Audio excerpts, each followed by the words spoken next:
Vicente Fox, former president of Mexico, it's nice to see you once again. It's a pleasure, and thank you for this opportunity. Well, Mexico, of course, has become front and center in the U.S. presidential campaign. You have spoken out about some of the comments Donald Trump has made about building a wall, for instance. How damaging is what you're hearing during the U.S. presidential campaign, do you think, for Mexico?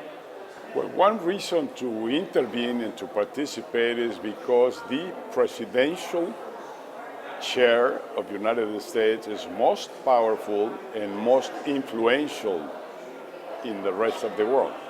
So it's very important that we are attentive, and I tell you that we are not only offended, he's been very offensive to us Mexicans.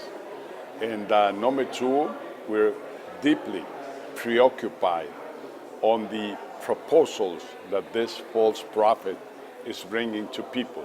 It's a surprise that people listen to him, follow him, when he is an ignorant in running an economy. He can run a business maybe, but not an economy. When he says, I'm going to declare a trade war to Mexico and a trade war to China, number one, why he selects those two is not the two economies that have the highest deficits with the United States. It's Europe, where the United States has a huge deficit, 600 billion. It's all of the East, which is hundreds of billions. That is the deficit of the United States. So if he's going to do a trade war with everybody because they are smart, because they are competitive, it's a lost war to begin with. Number two, the case of migration. I think there are much better ways of bringing order to the migration issue. I'm not for open borders. I am for building a framework where we can have this migration problem solved. Not walls, they don't work. Chinese wall didn't work. Berlin Wall didn't work. So the solution is in Congress, in US Congress, and maybe this guy should go and learn about that. There is a bill there presented by Senator McCain, Senator Kennedy, presented by President Bush administration, and we worked on it also. We did intervene in my administration. It's very solid.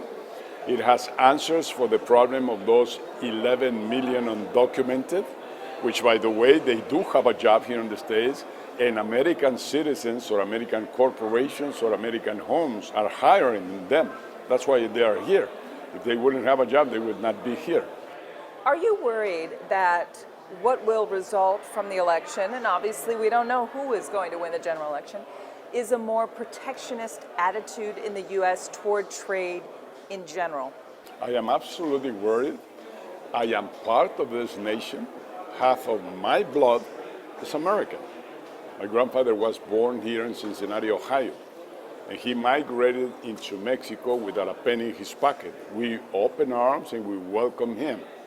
And we've been the family there for 5 generations. So yes, I am deeply worried about this nation, not Mexico. We will survive, we will find answers. We can trade with China, we can trade with Russia, we can trade with Europe, we can trade with Latin America. We don't need that here.